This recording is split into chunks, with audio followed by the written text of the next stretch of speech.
of our country has completely changed. Before I can even begin, I have to start by, number one, thanking our truckers.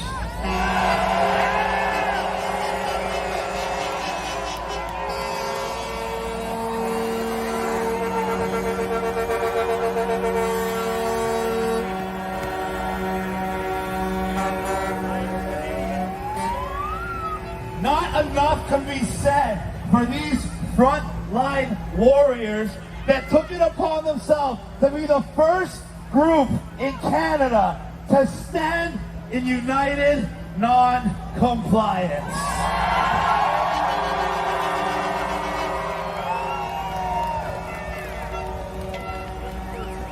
And before I can go any further, I want you all to thank yourselves for being here, because without you supporting this movement, supporting the truckers, supporting everyone who's been fighting since day one, we would not be here. We would not have this movement. We would not have this power. So thank you, Canada, from the bottom of my heart.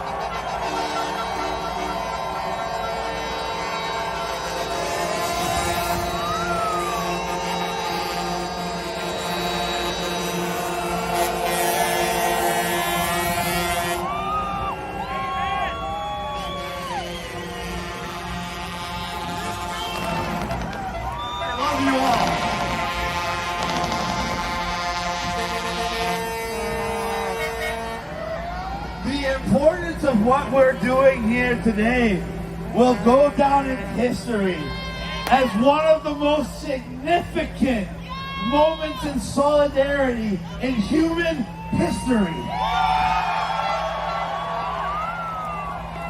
For nearly 2 years, I've been doing every single thing in my power, and so have many others, to try to achieve what people thought could not happen. The people coming together, despite of all the ways they try to divide us, despite of all the lies and propaganda, we stand united, we stand strong, and Canada is now the beacon of light and hope and freedom for the entire world!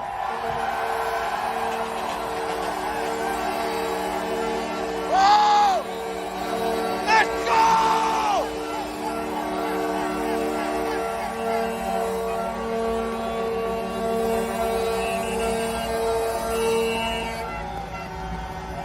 Who around the world would think that the docile, the friendly, the nice Canadians would be the ones to stick their feet into the sand and say enough is enough? It's time to take our country back. Taking it back! Taking it back!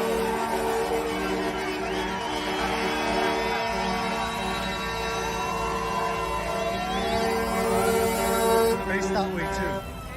And our voice has reverberated so far around the world. You see convoys in Australia bearing Canadian flags. You see trucks in the Netherlands bearing Canadian flags. You see the people of Brazil screaming, "Go Canada!"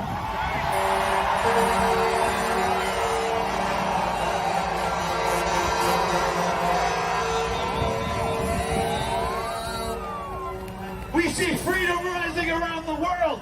The UK, Ireland, Denmark, Switzerland have gotten rid of restrictions.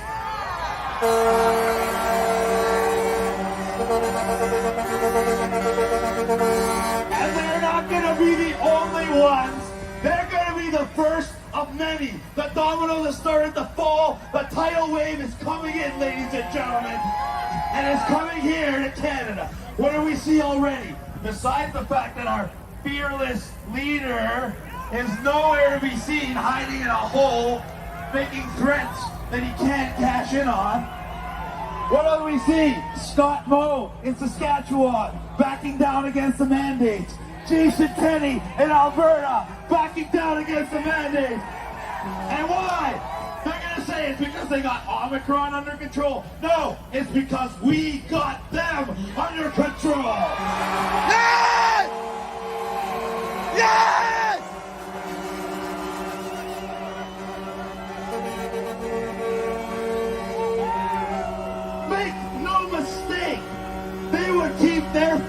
on your throat as long as you would allow. If we stood idly by, we would be like Quebec, where you gotta go into a jail cell to go to a Walmart. I think yeah, laugh it up, but that's still part of Canada. That's still our brothers and sisters. We need to get them on our page. We need to bring them into this fold. We need to get them their freedom back. We need to get freedom back for everybody, not just here, but around the world.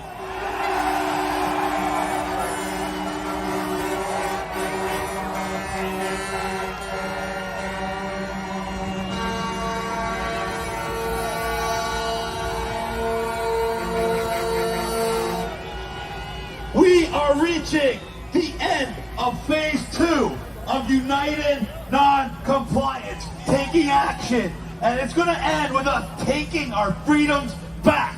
But we cannot stop there. We got to keep the pressure on, moving into phase 3 of United Non-Compliance.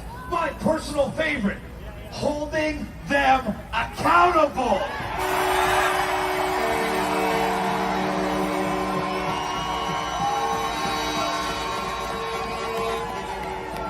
If these politicians think they're just gonna flip-flop and change sides because they've read the writing on the wall and all of a sudden be hailed as heroes, they got another thing coming. If these puppets like Trudeau think that they're just gonna fade off into obscurity so they can pull this shenanigans on us whenever they feel like it, they got another thing coming.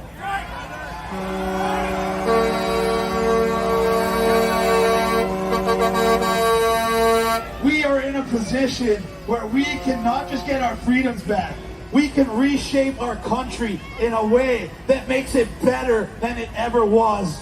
Better than any country in the history of the planet. We have the largest landmass, the most resources, the most diverse population. There is no reason why without the right governance, we cannot have a golden era of Canada where people have so much more than they ever thought possible. And it's all how we react now. They are going to try to do everything. You've seen what they're trying to do in the media. This is a racist movement. It's anti-Semitic. It's anti-black. It's anti-homo. It's homophobic. It's transphobic. Are you serious? Can you even walk around more than 5 steps without someone smiling at you or shaking your hand or giving you a high five?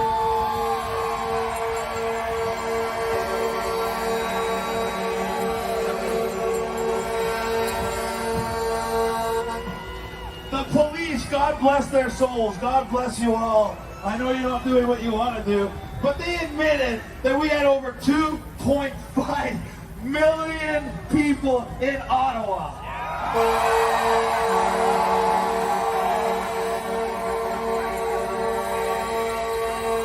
And there was so much love and so much togetherness.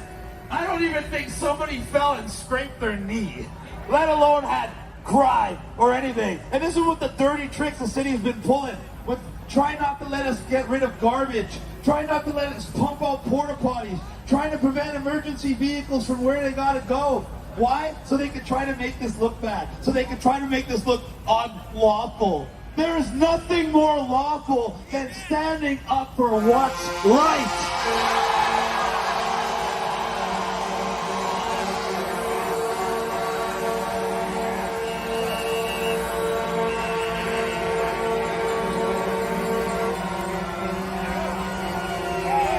And what's more,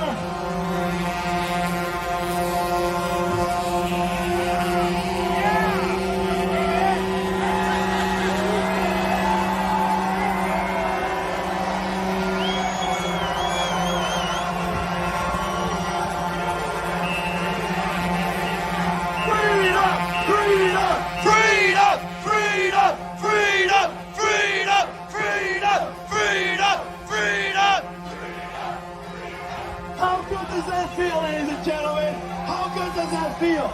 You know what that is? That's love. That's love, ladies and gentlemen. That's what they don't want the world to realize. That love is the most powerful force in human nature.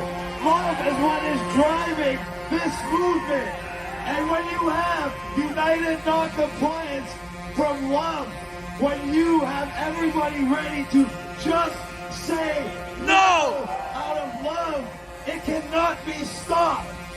And if you love your country, and if you love your family, and if you love your children, and we want to protect their future, we have to stand together.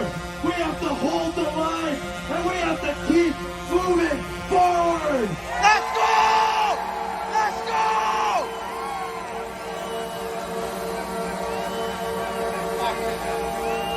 Yes!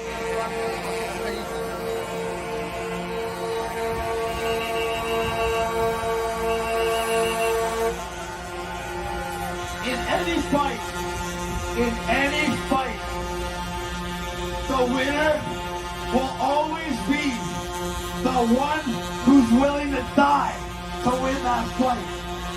And I stand here before you, and I pledge my life, my very last breath, to fighting for freedom. And if you are with me, if you feel the same way, let's scream out, freedom!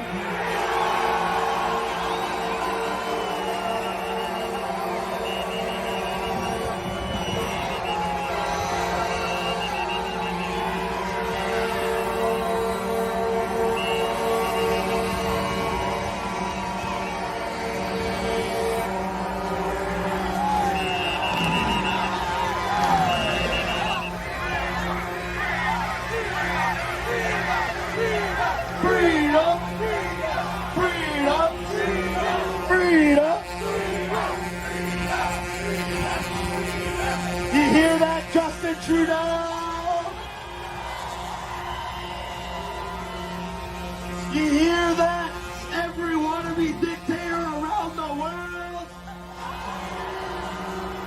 Canadians have stood up. Canadians have lit the fire. Canadians are leading the way, and there's nothing that's going to stop us. In fact, we've already won.